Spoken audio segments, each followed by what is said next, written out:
얀 휴스, 루터, 치빙글린, 칼빈, 이런 이름들이 있습니다. 이 사람들이 누구냐면 종교개혁가들입니다. 종교개혁은 1517년 루터가 95개조 반박문을 걸어놓으면서 본격적으로 시작했지만 실제로는 그 이전부터 종교개혁은 이미 시작되고 있었습니다. 다만 루터를 통해서 이제 그 불이 활활 타오르게 된 거죠. 이 종교개혁가들이 외친 내용들은 세 가지로 요약할 수 있습니다. 라틴어로 그렇게 그들이 외쳤는데요. 솔라 피데, 무슨 말이냐면 오직 믿음, 오직 믿음. 그리고 또 하나는 솔라 그라치아, 오직 은혜. 그리고 마지막으로 하나는 솔라 스크립트라, 오직 성경.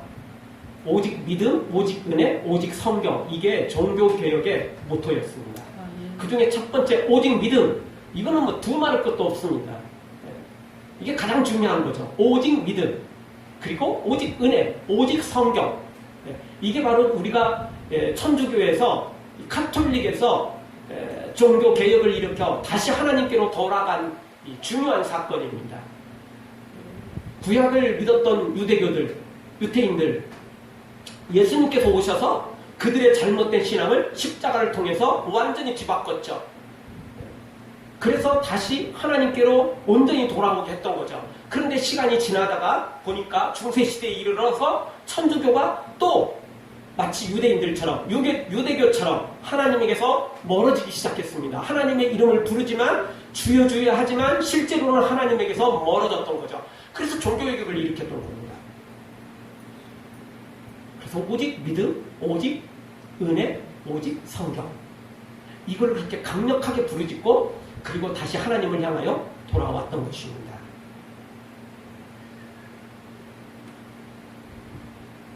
루터는 원래 천주교 신부였습니다. 그는 어느 날 로마 교황청에 방문해서 빌라도의 법정이라는 그런 이 계단을 오르락 내리락 합니다. 그런데 어떻게 가냐면, 어떻게 오르냐면 무릎으로 오릅니다. 심지어 어떤 사람들은 그 계단에 유리리 가루를 뿌려놓고 무릎에서 철철 피가 나도록 만듭니다. 그럼 왜 그러느냐? 천주교에는, 카톨릭에는 구원의 방법이 두 가지가 꼭 필요하다고 했습니다. 하나는 예수님의 이름이 필요하고 또 하나는 이런 고행이 필요하다는 것이었습니다. 선행이 필요하다는 거였습니다. 그래서 예수님의 이름도 필요하지만 선행도 필요하다는 것입니다. 그래서 죄성을 누르기 위해서 무릎으로 계단을 오르락 내리락 하는 것입니다. 로마 교황청에 있는 그 성당에 있는 그 계단을 오르는데 여러분 멀쩡한 발로 그 계단을 올라가도 쉽지 않은 거죠. 계단이 한두 개가 아니거든요. 근데 무릎으로 올라간다고 치십시오. 얼마나 무릎이 깨지겠습니까? 거기다가 그것도 약해가지고 유리가루를 뿌려놓고 그걸 오르락 내리락 하는 사람들이 많이 있었습니다. 그게 그 당시의 전통이었습니다. 그리고 루터도 똑같이 무릎으로 계단을 올랐는데 그렇다고 죄성이 사라지거나 그렇다고 마음의 자유를 얻거나 그러지는 못했습니다. 그러다가 루터가 로마서 말씀 오직 의인은 믿음으로 말미암아 살리라. 이 말씀에 은혜를 받고 무릎으로 오른다고 되는 게 아니고 우리가 선을 행한다고 구원받는 게 아니고 오직 의인은 믿음으로만 살 수 있고 믿음으로만 구원받는구나. 그렇게 해서 오직 믿음이 생긴 거예요. 그럼 왜 은혜가 생겼느냐? 오직 은혜가 왜 생겼느냐? 그게 우리의 공로가 아니거든요. 하나님 주신 은혜로만 가능하거든요. 그리고 왜 오직 성경이 또 생겼느냐? 당시에 성경을 창고에 집어넣고 저 쓰레기통에 처박아 놓고 아무도 성경을 못 읽게 했어요.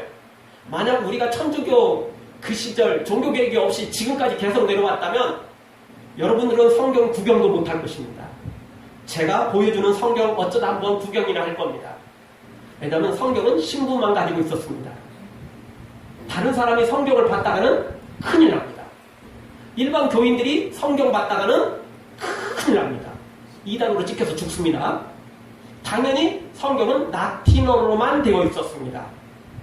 이탈리아, 그 로마 사람들, 원래 이제 교황청이 거기 있고 그 언어로만 되어 있었어요. 이게 다른 언어로 번역하면 안 돼요. 성경을. 라틴어로만 갖고 있어야 돼요. 원래 원문인 히브리어, 헬라어, 원래 이 성경, 그거는 따로 있겠지만 번역하는 건 라틴어까지만 가능했어요. 그런데 루터가 오직 믿음으로 말미암아 살리라는 이 말씀의 은혜를 받고 하나님의 구원은 십자가를 통해서 이루어지는데 바로 믿음밖에 없구나 이러면서 이걸 가르쳐야 되는데 일반 교인들이 아무도 모르잖아요. 그리고 그걸 성경을 막아놨기 때문에 신부 외에는, 천주교 외에는, 교황청 외에는 모르는 거예요. 사람들이 가르쳐주는 대로 그냥 따라가는 거예요. 모르니까, 아무것도 모르니까. 그래서 루터가 독일어로 성경을 번역합니다. 성경을 번역해요. 그래서 그걸 세상에 뿌립니다. 누구든 이 성경 봐라. 성경 보고 너희가 어떤 것이 옳은지 판단해봐라.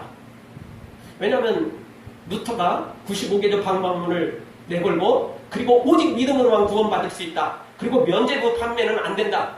그리고 무릎으로 올라간다고 구원받는 게 아니다. 선행을 해간다고 구원받는 게 아니다. 자, 이렇게 외치니까 로마 교황청에서 루터를 파면시켜버립니다.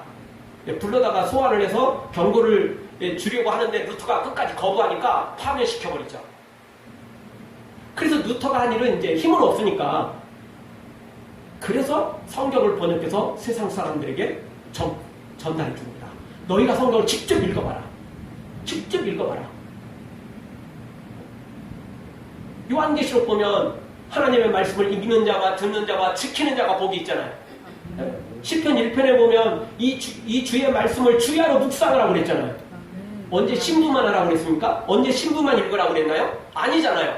그래서 성경을 번역해서 세상에 퍼뜨려 놨더니 종교개혁의 불길이 더 크게 오른 거예요. 더 타오른 거죠. 왜? 사람들이 성경을 읽으니까 아니 이런 말씀이 성경에 있었네. 이것도 모르고 우리는 그동안 신부가 전해주는 말만 듣고 면죄부 판매하면 다 구원받는 줄 알고, 동전이 땡그랑 딱 소리 나는 소리에, 헌금함에 땡그랑 딱 소리 나는 소리에 우리의 부모가, 우리의 할아버지가, 우리의 할머니가, 우리의 가족들이 천국가로 가는 줄 알았더니 그렇게 배워왔으니까. 그래서 있는 돈 없는 돈 싸가지고 와서 헌금함에 헌금을 했는데 아니더라는 거예요. 성경 딱 보니까 전혀 그 구원하고는 관계가 없더라는 거죠. 그래서 결국 성경은 이제 이 독일어뿐만 아니라 세계 곳곳의 언어들로 번역되기 시작하는 것입니다. 물론 유럽에서 시작됐으니까 유럽의 각종 언어들로 번역됩니다. 그래서 일반 사람들이 성경을 누구든지 이제 갖게 됩니다. 가지고 보니까, 읽어보니까 로마 교황청이 얼마나 잘못됐는지, 얼마나 잘못된 걸 가르치고 있는지 다 알게 된 거예요. 물론 그럼에도 불구하고 죽어도 또 우리식으로 죽어도 고하는 사람이 있어요. 죽어도 왜냐하면 그곳에 역시 권력은 거기에 있고 돈도 거기에 있고 어떻든 힘은 거기에 있잖아요. 여전히. 그러다 보니까 여전히 알면서도 여전히 그곳에 동조하는 사람들이 있었던 건 사실입니다. 그럼에도 불구하고 이 종교개혁이 일어나서 지금 우리 개신교가 된 것은 이런 놀라운 배경과 또 그런 과정들이 있었기 때문에 가능했습니다. 수많은 순교자들이 있었고 수많은 믿음의 헌신자들이 있었기 때문에 가능했던 것입니다. 가장 중요한 건 역시 종교개혁과 또 이런 로마 천주교의 가장 중요한 이 교리의 논쟁은 칭의라는 것입니다. 칭의. 의롭게 칭하는 거죠. 우리가 어떻게 의인이 되느냐는 것입니다. 아까 말씀드렸던 것처럼 로마 천주교는 예수님도 믿어야 되지만 선행을 해야 된대요. 선행을 해야 돼요. 선행. 그래야 구원받을 수 있다는 겁니다. 그런데 우리 종교개혁, 개신교는 오직 믿음입니다. 다른 건 필요 없어요. 믿음으로만 구원받을 수 있어요. 그런데 이 칭의 논쟁은 지금도 계속되고 있습니다. 자, 제가 처음에 말씀드렸어요. 구약시대에 하나님을 잘 믿는 믿음의 사람들이 너무 많았어요. 그래서 그렇게 미워왔는데 어느덧 하나님에게서 떠났죠. 입으로만 주여 주여 외치는 사람들이 생겼어요. 그래서 예수님이 오셔서 십자가를 통해서 구원의 길을 다시 제시해 주셨어요. 그런데 시간이 천년이 지나고 어느덧 보니까 믿음으로 구원받는 것, 예수님의 이름으로 구원받는 것에 선행을 포함시켜버렸어요.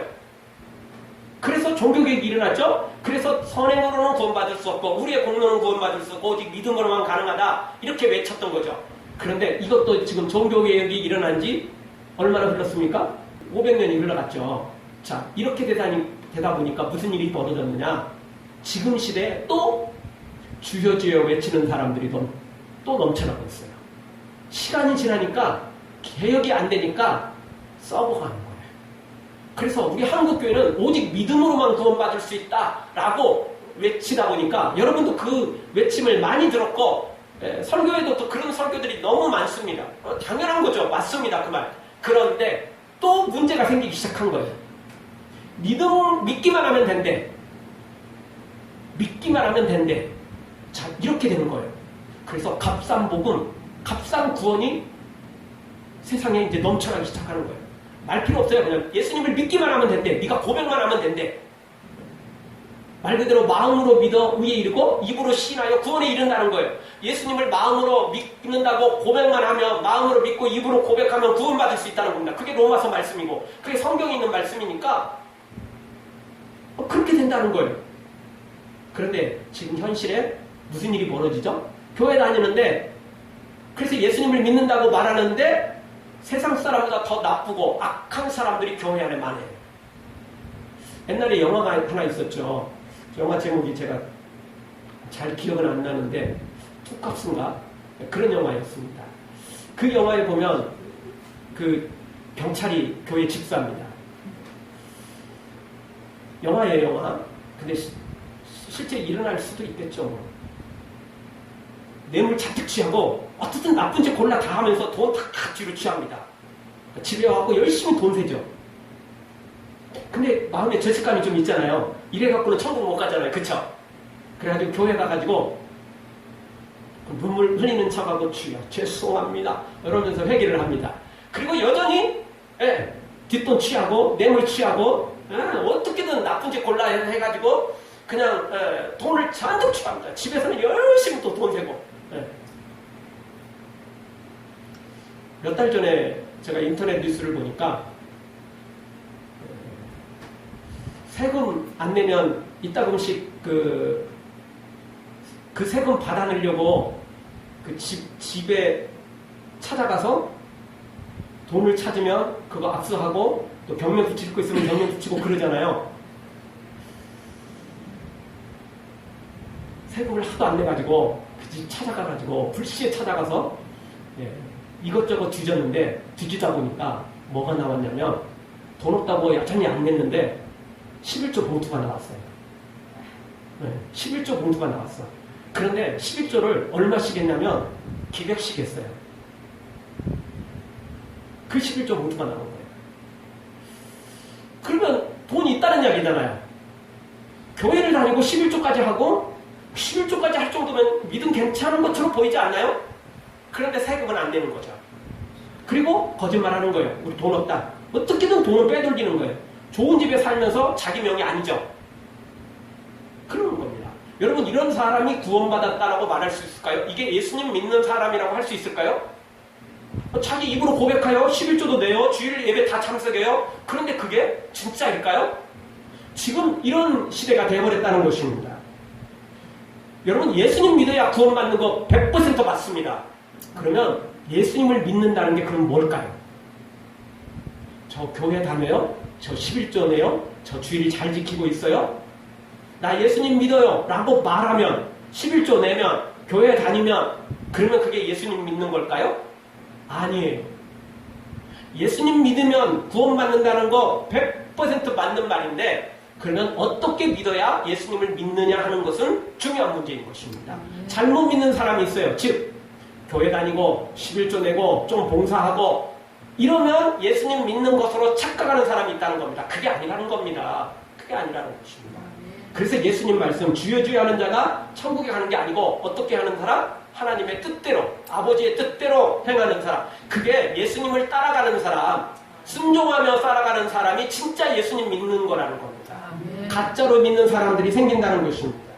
그래서 문제가 있다는 것입니다. 오늘 성경은 바로 이런 부분에 관한 말씀입니다. 치임에 관한 거죠. 치임. 우리가 의인이 되었는데 어떤 의인이냐는 것입니다. 어떤 사람들은 의인은 되었는데 뻔뻔한 의인입니다. 뻔뻔한 의인이죠. 자칭 의인입니다. 하나님은 의인이라고 인정하지 않는데 자기 스스로 자기는 예수님의 보혈로 십자가로 의인이 됐다라고 자기 스스로 말하는 겁니다. 이런 의인은 자칭 의인입니다. 뻔뻔한 의인입니다. 진짜 의인이 아니에요. 그러면 진짜 의인은 어떻게 하느냐? 진짜 의인은 나는 용서받은 죄인일 뿐이다 라고 생각하는 겁니다. 진짜 의인은, 진짜 은혜 받은 사람은, 진짜 구원받은 사람은 나는 의인 됐으니까 큰소리 뻥뻥 치고 목에 힘주는 게 아니고 나는 용서받은 죄인일 뿐, 죄인이라는 거예요. 죄인인데 용서받았을 뿐이라는 거예요. 그것도 내가 뭔가를 잘해서 용서받은 게 아니라 전적으로 하나님의 은혜로 용서받았다라고 말하는 거죠. 자, 오늘 욥의 친구들은 뻔뻔한 의인입니다.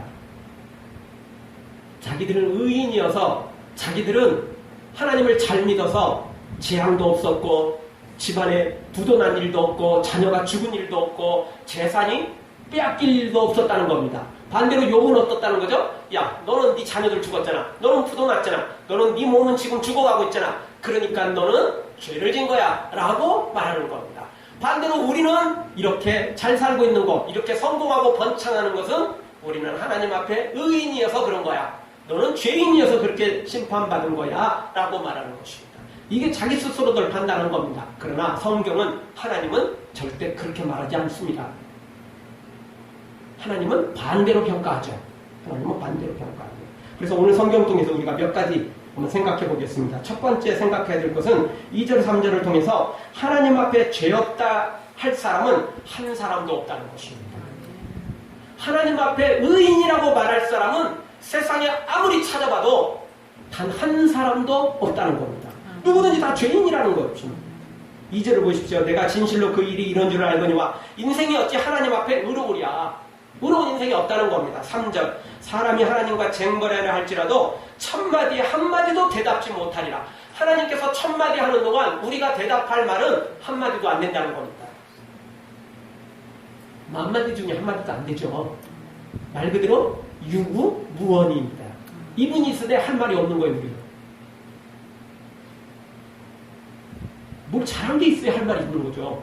증거가 명확한데, 명확한 증거가 있는데, 우리가 죄인이라는 증거가 분명히 있는데 어떻게 말할 말이 있겠습니까? 명백한데,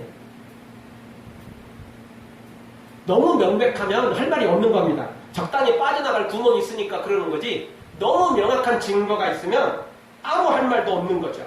그래서 욥은 이렇게 고백하는 것입니다. 사람 중에 의인은 없다. 사람 중에 하나님 앞에 설 사람은 아무도 없다. 천마디 중 한마디도 대답할 수 없는 것이 우리 사람이다 라고 지금 고백하고 있는 것입니다. 사실 욥은 의롭게 살아왔습니다. 성경이 의인이다 라고 말하고 있습니다. 그는 모든 행사에서 하나님만 바라봤고 자녀들까지도 하나님만 섬기도록 수시로 제사했고 수시로 하나님 앞에 엎드렸고 수시로 하나님 앞에 회개하며 무릎으로 나아갔던 사람이 욥이었던 거죠. 그럼에도 불구하고 욥은 지금 나는 그럼에도 불구하고 죄인이다. 하나님 앞에 의인은 아무도 없다. 라고 지금 고백하고 있는 것입니다. 이것이 바로 차이점입니다. 뻔뻔한 의인, 욥의 친구들의 모습이지만 욥은 다른 것입니다. 그는 지금 자기를 의인이라고 큰 소리 치지 않습니다. 거만한 의인들이 너무 많습니다. 자칭 의인들이 너무 많습니다. 죄값을 다 치렀다고 큰 소리치는 뻔뻔한 의인들이 너무나 많습니다. 이 교만한 의인들이 너무나 많습니다. 이런 의인들은 진짜 의인이 아닙니다. 진짜 구원받은 사람이 아닙니다. 그러면 진짜 의인은 어떻게 할까요? 그는 여전히 나는 죄인입니다. 욥처럼 고백하는 것입니다. 여전히 하나님 앞에 엎드리는 것입니다. 로마서 4장 6절에서 8절에 보면 일한 것이 없이 하나님께 의로 여기심을 받는 사람의 행복에 대하여 다윗이 이렇게 말을 합니다. 불법의 사하심을 받고 그 죄를 가리우심을 받는 자는 복이 있고 주께서 그 죄를 인정치 아니하실 사람은 복이 있도다 함과 같으니라. 그렇게 고백합니다. 우리가 불법을 행했는데, 우리가 죄를 졌는데 하나님께서 우리의 죄를 없애주셨고 의인이라고 하셨기 때문에 우리가 진짜 행복한 자다. 우리가 진짜 그렇게 해서 의인이 되었다 라고 말하는 것입니다. 내가 잘했기 때문에, 내가 헌신했기 때문에 의인이 된 게 아니라 전적으로 하나님의 은혜로 의인이 됐다라고 말하는 것이라는 겁니다. 그러니 나는 죄인이니까 계속 엎드리고, 그래서 계속 헌신하고 충성하고 그런다는 것입니다. 그게 구원받은 진짜 성경이 말하는 의인이라는 것입니다. 사랑하는 성도 여러분, 용서받아 의인이 되었다고 뻔뻔한 의인 되지 말고, 자칭 의인 되지 말고, 거만한 의인 되지 말고, 더욱 겸손히 섬기는, 나는 죄인인데 용서받은, 은혜 속에 용서받은 사람이다. 그 은혜 감사하며 더 겸손히 섬기는 우리 모두가 되어지길 주의 이름으로 축원합니다. 두 번째 생각해 볼 말씀은, 욥은 하나님은 지혜와 강한 힘을 가지신 분으로 인식했고 또 고백합니다. 4절 5절 내용 보면 하나님은 지혜롭고 강한 분이시라고 고백합니다. 그냥 지식이 아니라, 말이 아니라 삶으로 고백하는 것입니다. 욥은 지금 이 엄청난 환난을 겪어도 믿음으로 지금 버티고 있잖아요. 웬만하면 사람들이 이런 때 불평하고 원망하게 됩니다. 그런데 욥은 불평과 원망을 하지 않고 하나님을 계속해서 찬양하죠. 이유가 뭡니까? 하나님의 지혜는 끝이 없고 강한 힘을 가지고 계시기 때문에 언젠가 자신의 억울함을, 언젠가 자신의 이 아픔을 다 하나님께서 해결해 주실 것을 믿었기 때문에 그런 것입니다. 그러니까 불평 원망을 접고 끝까지 하나님을 바라보는 것입니다. 끝까지 하나님을 의지하는 것입니다. 여러분, 세상에는 줄을 잘 서야 됩니다. 곧 사라질 권력에 줄을 서면 그 사람 인생 망치는 겁니다. 그러니까 대통령 임기가 끝나는 지점에 이르면 레임덕이 생기잖아요. 레임덕이라는 말은 임기 만료에 가까운 공직자, 특히 대통령에 관한 것을 가리키는 건데요. 레임덕이라는 말은 이 절름발이 오리에 비유한 겁니다. 이게 유래는 미국 남북 전쟁 때 시작된 말인데요. 재선에 실패한 현직 대통령이 남은 임기 동안 뒤뚱거리며 오리처럼 정책 집행을 왔다 갔다 하니까, 왜냐하면 힘은 없고 어떤 정책을 내면 공무원들이 또 일반 국민들이 다 따라줘야 되는데 안 따라주는 거예요. 안 따라주니까 어떻게 하죠? 또 정책을 바꾸는 거예요. 근데 그것도 안 따라줘. 그러니까 정책을 또 바꾸는 거예요. 인기 정책을 펴는데 여전히 사람들이 안 따라줘요. 공무원들이 안 따라줘요. 일반 시민들이 안 따라줘요. 이유가 뭐죠? 권력이 끝나가니까. 그 누구한테 눈길을 돌리죠? 다음 대통령이 될 사람한테 눈길을 다 돌리는 거예요. 거기 가서 다 돈 내고 거기다가 줄 쓰고 다 거기 따라가는 거예요. 그냥 다. 그러니까 현직 대통령이 힘이 없어요. 왜냐면 다 끝나가니까. 몇 개월 후에는 끝나니까. 근데 우리 하나님은 다릅니다. 우리 하나님은 내임덕이 없습니다. 왜? 우리 하나님은 알파와 오메가 되시거든요. 처음과 나중이시거든요. 우리 하나님은 태어난 날도 없고 죽는 날도 없습니다. 우리 하나님은 태초부터 살아계셨고, 그리고 앞으로도 영원히 살아계시는 분이거든요. 그리고 우리 하나님은 누군가 투표해 주기 때문에, 누군가 박수 쳐주기 때문에 능력이 생기는 게 아니에요. 세상의 대통령이나 국회의원은 자기 스스로 될 수 없어요. 누군가가 찍어줘야 돼요. 누군가가 지지를 해줘야죠. 근데 우리 하나님의 힘과 능력은 하나님의 자신에게 있어요. 우리에게 있지 않아요. 우리가 언제 박수 쳐줘가지고 하나님 되셨나요? 아니에요. 하나님은 원래 처음부터 하나님이셨어요. 하나님의 힘은 하나님 자신에게서 나오는 거예요. 외부에 있지 않아요. 바깥 어느 곳에 있지 않죠. 어떤 사람에게 있지 않아요. 어떤 돈이나 어떤 다른 것에 있지 않죠. 하나님의 힘은 하나님 스스로에게 있어요. 하나님 스스로에게서 힘이 나와요. 하나님 스스로에게서 지혜가 나오죠. 그러니까 하나님은 눈치를 보지 않아요. 하나님은 다른 그 어떤 권력에 굴복하지도 않죠. 그러나 사람은 다르죠. 옳은 줄 알면서도요, 솔직히 내가 손해볼 것 같으면, 우리 집안이 다 죽을 것 같으면 입 딱 다물고 있어야 돼요. 그렇지 않나요? 거기서 한마디 했다가는 칼 맞아 죽거든요. 그렇지 않아요? 그래서 법보다 주먹이 가깝다는 거 아닙니까? 아무리 옳은 거, 그게 틀린 거 뻔히 알아도 깡패가 칼 들고 지금 있는데 내가 거기서 한마디 했다가는 어떻게 하죠? 그냥 찌르겠죠. 죽는 거예요, 죽는 거예요. 그건 나 하나 죽는 거야 뭐 괜찮을 수도 있어요. 근데 가족을 죽이겠다는데, 자식을 죽이겠다는데, 처자식 죽이겠다는데 거기서 제대로 할 사람이 어디 있겠냐고요. 어려운 거죠. 그렇죠? 우리는요, 정의감에 불타도 힘이 없으면 굴복할 수밖에 없어요. 그런데 우리 하나님은 그렇지 않다는 겁니다. 우리 하나님은 지혜도 있고 능력도 있고 모든 걸 다 갖추고 있기 때문에 굴복하지 않아요. 아멘. 눈치 보지 않아요. 아멘. 그러니까 하나님은 믿을 만한 분이라는 것입니다. 아멘. 그러니까 욥이 지금 그 하나님을 믿고 있는 거예요. 하나님은 지혜로운 분, 힘 있는 분. 그러니까 언젠가는 나를 신원해 주실 것이다. 언젠가는 나를 회복시켜 주실 것이다. 언젠가는 나의 이 억울함을 하나님이 해결해 주실 것이다. 끝까지 믿고 지금 불평, 원망을 접고 하나님만 바라보는 거죠. 그러니까 주신 자도 하나님이시요, 취하신 자도 하나님이시요. 오직 하나님 때만 영광 돌리겠다라고 말했고 지금도 그 믿음으로 달려가고 있는 것입니다. 사랑하는 성도 여러분, 어떤 어려움 속에서도 어떤 억울함 속에서도 하나님을 굳게 믿고 흔들리지 않고 믿음으로 달려가기를 주의 이름으로 축원합니다. 마지막 세 번째로 욥은 하나님은 측량할 수 없는 기적을 행하시는 분임을 믿었기 때문에 이렇게 믿음으로 달려갔고 그리고 하나님 앞에 겸손히 엎드렸던 것입니다. 10절을 보십시오. 우리 한 목소리 한번 읽겠습니다. 측량할 수 없는 큰 일을 셀 수 없는 기이한 일을 행하시느니라. 아멘. 측량할 수 없는 놀라운 기적을, 기이한 일을 행하시는 분이 우리 하나님이시라는 거예요. 그러니까 지금 끝까지 믿는 거예요. 우리말에 전화위복이라는 말이 있습니다. 이 전화위복은 지금은 불운이고 지금은 화고 지금은 재앙 같지만 조금 후에 그것이 화가 아니고 복이 될 수 있다는 겁니다. 우리 그런 경우가 많습니다. 그럼 자동차를 운전하다 가다 보면 신호등에 걸립니다. 근데 먼저 갔다고 또 반드시 먼저 도착하는 건 아닙니다. 예, 내가 먼저 도착했지만 신호에 딱 걸려 있으면 멈춰야 됩니다. 물론 시내에서는 뭐 그러기도 좀 어려운데 그래도 좀 한가한 도로에서는요, 도리어 뒤에서 천천히 온 차가 브레이크를 밟기도 전에 신호가 딱 떨어지면 그냥 그 속도로 싹 달려갑니다. 근데 우리 차는 어떻게 하죠? 미리 왔다가 신호 걸렸으니까 그때서 신호 보고 밟고 가는데 벌써 수십 메타 뒷차가 빨리 가버리는 겁니다. 그러니까 먼저 간다고 먼저 가는 게 아니에요. 속도가 느려도요, 안 걸리면, 신호에 안 걸리면, 그리고 딱 자기 신호 딱 도착했는데 알아서 딱 떨어지면 그게 그냥 브레이크 밟을 필요 없이 그 속도로 그냥 달려가 버리는 거예요. 순식간에 100m 차이 날 수 있는 것입니다. 전화교육이라는 게 그런 거예요, 사실.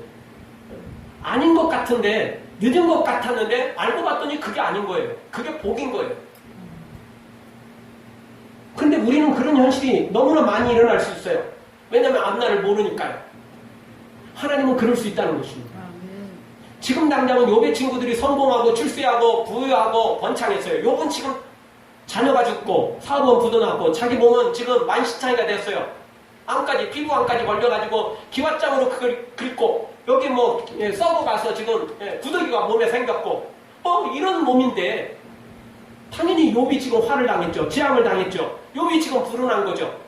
그러나 이것 때문에 욥은 더욱 겸손히 엎드리게 되고 이후에 이제 욥기 40장 넘어가면 욥이 지금까지는 내가 성경을 통해서만 알았는데 이제는 눈으로 보고 귀로 듣고 이제 진짜 하나님을 더 만났습니다 라고 고백을 합니다. 그래서 그는 평생에 절대 교만하지 않고 더 겸손히 하나님을 섬겨갔죠. 그러니까 이 고난을 당했지만 이 고난이 욥의 인생에 있어서 유익이 되었던 것입니다. 그냥 이대로 갔으면 욥도 얼마 지나지 않아서 변질될 수 있었을 것이라는 거죠. 사람은 변질돼요. 10년, 20년 지나면 올챙이 시절 기억 못하는 겁니다. 그게 사람이에요. 사람이요, 적응하는 게 그렇게 쉽게 적응하고요, 거기에 그렇게 쉽게 빠지게 돼요. 그래서 욥은 욥기 23장에서 나의 가는 길을 오직 그가 아시나니 그가 나를 단련하신 후에는 내가 정금같이 나으리라. 그렇게 믿고 고백하고 하나님을 따라갔던 것입니다. 나는 나의 갈 길을 몰라요. 그런데 우리 하나님은 아신다는 겁니다. 그런데 그 끝 지점은 어떻게 될지 모르지만 분명한 건 하나님이 나를 정금처럼 나오게 하실 것이다. 정금처럼 나를 새롭게 하실 것이다. 굳게 믿었던 것입니다. 그래서 지금 하나님을 바라보고 따라가고 있는 거죠. 대신 반대로 요배 친구들은 지금 뭘 보고 따라가죠? 예, 자기 눈앞에 있는 것만 보고 따라가는 거예요. 자기들은 지금 출세하고 있고 성공하고 있고 반대로 욥은 지금 재앙 중에 있다는 거죠. 그러니까 큰소리 뻥뻥 치는 거예요. 정지하는 거죠. 자기 있는 걸로 나눠주고 베풀어줄 생각을 않고 도리어 욥을 정지하는 일에만 더 열심을 내게 되죠. 왜냐하면 너는 지금 부도난 놈이고 너는 지금 하나님께 지향받은 놈이니까 지금 큰소리 뻥뻥 치는 거죠. 그러나 욥기 마지막 부분에 가서는 결국은 누가 진짜 옳았는지 누가 진짜 하나님께 칭찬받는 사람인지가 분명히 드러납니다. 욥의 친구들은 하나님께 큰 책망을 받고 반대로 욥은 하나님께 큰 칭찬과 복을 누리게 되더라는 것입니다. 사랑하는 성도 여러분, 지금 당장 눈앞에 있는 것만 보고 따라가지 마십시오. 그리고 내가 지금 교회 생활 잘하고 있고 11조하고 또 헌금하고 봉사하고 주일 예배 잘하고 이런 것으로 만족하지 마십시오. 그게 다가 아닙니다. 날마다 우리 자신을 점검해야 돼요. 날마다 우리 자신을 십자가 앞에 내어놓고 나 자신을 죽이고 그리고 십자가상에서 죽이고 다시 또 부활해야 돼요. 그래서 바울은 나는 날마다 죽노라 라고 고백했어요. 나는 내 몸을 쳐서 복종시키노라 고백했어요. 그렇게 하지 않으면 안 돼요. 우리는 날마다 죽어야 돼요. 어디서? 십자가에서. 그리고 날마다 부활해야 돼요. 어디에서? 주님과 함께. 주님과 함께 은혜의 자리에서 부활하는 거예요.